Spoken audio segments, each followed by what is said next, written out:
Yo, what is up? Yo, what is up guys? It's Transstory na naman nga po pala to, and welcome back to my channel. And today, pasensya na kayo, medyo madilim talagang, anyway, hindi naman importante yung mukha ko dito, importante yung ginawa ko. Okay, so today gusto ko ipakita sa inyo yung latest na ginawa ko. I've been working for this for about 3 days, pero pinag-isipan ko bang mabuti kung i-upload ko ba to o hindi. But anyway, gagayahin nyo man to, hindi. I just want to share yung my idea. Hindi naman ko sinabing gayahin ninyo ito. Pwede rin naman na kukuha lang kayo ng idea, tapos gagawa kayo ng sarili ninyong version. Okay, at least bibigyan ko kayo ng idea kung ano yung pwede nyong gawin. Okay, so base sa nakita nyo sa title, tama po yung nakita ninyo. Ang nakalagay po dito, or ang tinawag ko po dito ay single station line table. Opo, tama po, narinig ninyo. Single station line table. Alam ko po marami ang nag-iisip sa inyo, ano bang sense ng single station line table? Kasi syempre pag line table, karaniwan yan, 5 stations, 6 stations, 10 stations, 100 stations. Pero gumawa po ako ng single station line table. Okay, so bakit po ako nag-come up sa ganitong idea? Kasi po, ang inyo pong lingkod ay naghahangad na magkaroon ng sarili niyang clothing line. So, totoo po, tama po kayo. Tama po, narinig ninyo. Gusto ko pong magkaroon ng sarili kong clothing line. Bumili po ako ng design sa internet at sa isang graphic designer. Shoutout po sa iyo, sir. Hindi ko mabigkas yung pangalan mo. Basahin mo na lang dyan. Hindi ko mabigkas yung pangalan mo sa Facebook kasi. Okay, so Madcure. Like niyo po yung page, no? Madcure. Doon, mga designs po niya, in-upload po niya doon. So, bumili po ako ng design sa kanya. Tapos, multicolor. So, papakita ko sa inyo yung design. Kung napansin nyo po, wala po akong tutorial dito sa channel ko ng multicolor. Pansin nyo, no? 2 colors lang gamit yung Noken setup. Yung pong malaking Noken setup na ipinakita ko sa inyo last time, ginamit ko po siya para dito. Ito po yung design. Siguro po nakita nyo na to sa post ko sa community. Destroyed clothing. Okay. So sa camera po mukha siyang normal, no? Mukha siyang normal tingnan. Pero kung titingnan niyo po ng mas malapit, pasensya na, madilim kasi dito kung maliwanag lang sana.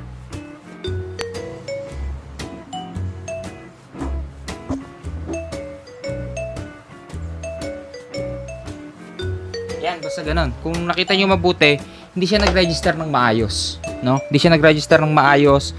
Yung Noken setup na malaki, ang ginamit ko doon ay 1x1 tubular din na aluminum frame. So, sobrang laki ng offset, sobrang layo ng offset, kaya pag hagod kong ganun, gumagalaw siya.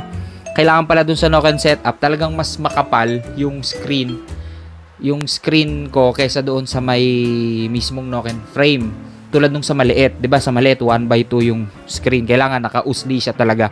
Pag pantay sila, syempre yung offset mo masyadong malayo, no? So hindi siya okay. Okay? So ito yung first attempt. So ang sinisi ko dito, kaya ganito, kaya hindi maayos ang registration niya. Ang sinisi ko dito yung Noken setup. Kaya nag-come up ako dito sa aking single press line table. Okay? Sa aking single press line table. Ngayon, yung naging resulta niya, eto, sa white ko pinrint. Tapos may black, kasi yung kanina walang black. Mas okay, pero hindi pa rin siya nag-register ng maayos. And na-found out ko, ang problema ay hindi sa line table. Anyway, hindi na siya kalat. Yung una, may problema talaga yung Noken. Pero yung pangalawa, wala na sa line table yung problema. Ang problema nandun sa screen. Kasi po, syempre, alam niyo naman, Bantika lang ginagamit ko. Tapos wala akong A3 printer. So, A4 printer lang ginagamit ko. Tapos, 4 siya. 4. So, pinagdugtong-dugtong ko lang bawat kulay. Yun, hindi po siya nag-register ng maayos. Kaya, hindi ko pinapakita sa inyo kung paano, kasi nga, hindi ko naman siya nagawa ng maayos. So, ayoko ipakita sa inyo yung pangit kong ginawa. Siguro, papakita ko na lang sa inyo kapag marunong na ako. No? Yun yung sinabi ko sa post ko. Sabi ko, I cannot give what I do not have. So, hindi ko kayang gawin, hindi ko pwedeng ituro sa inyo. Hindi man ako po pwedeng magmagaling dito na kahit hindi ko kaya, ituro ko sa inyo, di ba? Okay. So, Ito, papakita ko sa inyo yung aking single press na line table. Single station line table. Okay, so ito siya. No? So, ito siya. So, bago natin ipagpatuloy, panoorin nyo muna yung time-lapse kung paano ko siya ginawa.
Okay, so napanood nyo na yung time-lapse kung paano siya ginawa.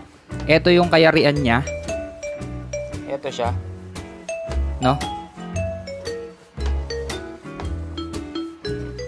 Tanggalin mo natin yung plate. Okay. So ito mga scrap lang to na bakal dito sa shop ng father ko. So pinagpupulot ko lang lahat tapos winelding ko lang yan. Okay. Yan. So meron ditong guide. Tapos ito yung plate 10, isasalpak lang natin yung plate 10 dito.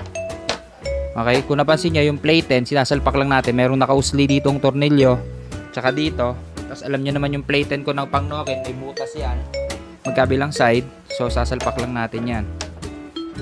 Sa butas. Okay? Tapos yung screen, ito ay 2x2 na screen. So nilagyan natin ng tornilyo dito para meron siyang adjustment. Tapos nilagyan ko ng something na matigas na aluminum din dito sa gitna para ito yung babangga dito sa may pinaka dito sa may pinaka guide sa gitna. Okay? So ganyan na naging kayarian niya. Okay? So line table siya na single press. Ngayon, dahil nga single press lang siya, so ang gagawin natin dito, so ilo-load mo muna yung t-shirt halimbawa. Tulad niyan. Load mo muna yung t-shirt dito.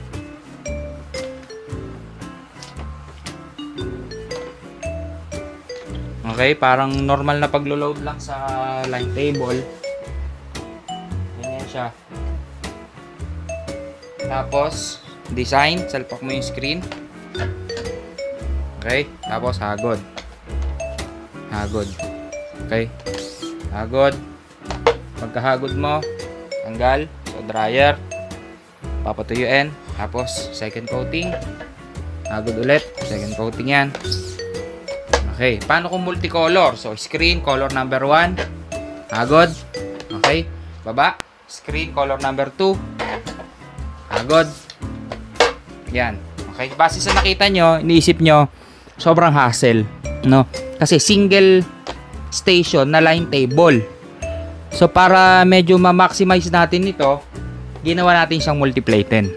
Okay, so single station line table siya, pero multi-platen siya. Ganyan, platen ulit. Load mo ulit yung t-shirt dito. Pagkahagod, tanggal, multi-platen. Next, halimbawa, second coating ka na. So, naka-load na yung t-shirt. Suot mo na lang siyang ganyan. Salpak mo sa butas. And, okay. So, second color, halimbawa, salpak lang. Then, hagod. Then, tanggal. Tanggal. Then, lagay somewhere sa patuyuan. Okay? So, ganun ang naging setup nitong aking single press na multi-platen. So, single press single station line table na multi-platen. Okay.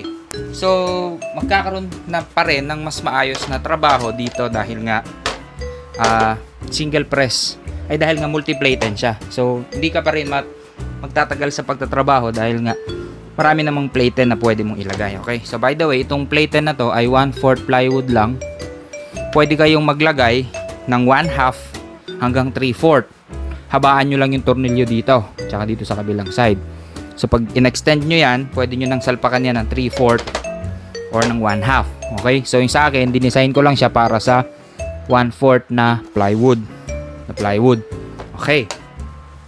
So, ganun lang kasimple yung kanyang function, ano? Medyo naging ganito lang yung itsura niya. Sobrang daming duktong-duktong kasi nga kumbaga hindi buo sa isip ko kung ano yung gagawin ko talagang design. Kaya welding, sige welding.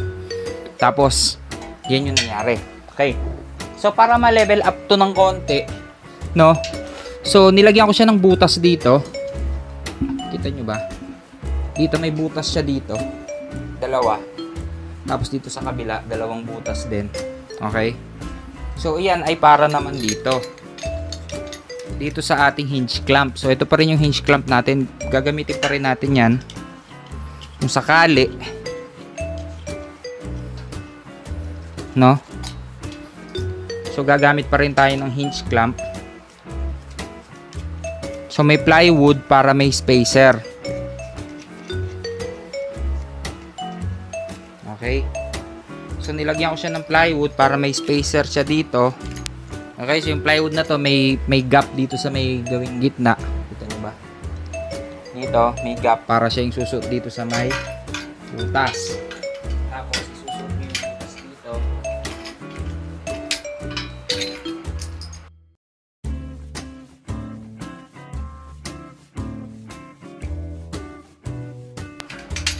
Okay. Tapos ilalagay natin yung nut. Baliktad natin, mas madali. So, higpit natin yung nut dito.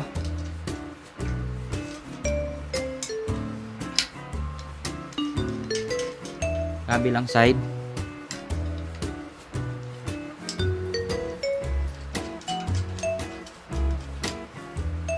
Yan.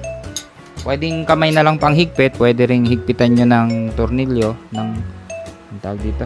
Ng pamihit, wrench.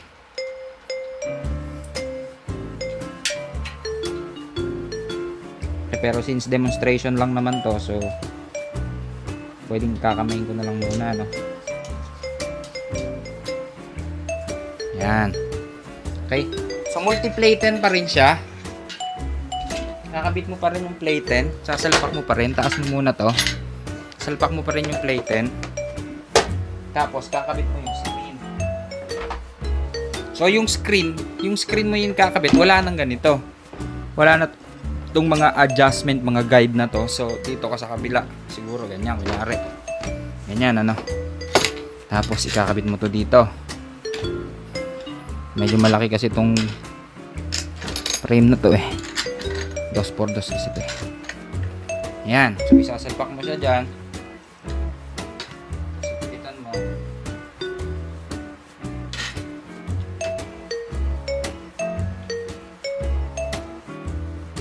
Yan. Tapos pag magpiprint ka, so piprint mo dito, agad, no? Load mo muna yung t-shirt. So pag maglo-load ka ng shirt, pag tinataas mo to, syempre mabigat to, bababa ito, no? So lagyan nyo na lang ng tukod siguro dito, pag ganon, dito, pag ganon. O kaya naman, pwede nyo siyang sabitan ng alambre siguro dito. Tapos nakakawit dito sa baba para pag inaangat yung ganon, hinahawakan nyo dito, kakawit nyo yung alambre para nakastay siya na nakaangat na ganyan. Pero yung tukod dito, pwede rin. Hindi pwedeng dito yung tukod kasi aalisin mo to eh. Aalisin mo to para sa second plate mo. Okay? Kung pwede dito, bago mo ipasok to, plate nakasuot na yung t-shirt. Kung pwede rin naman, pagkapasok na ganyan, tsaka mo palang ilo-load yung t-shirt. No? So, kung pwede yun. So, ganyan, dyan. Tapos, agad ka dyan. Tapos ulit. Tanggal. Okay. Then, next shirt. Salpak. Baba. Agod. Okay. Kung 2 coats, o pag natuyo na, o salpak mo ulit. Dito.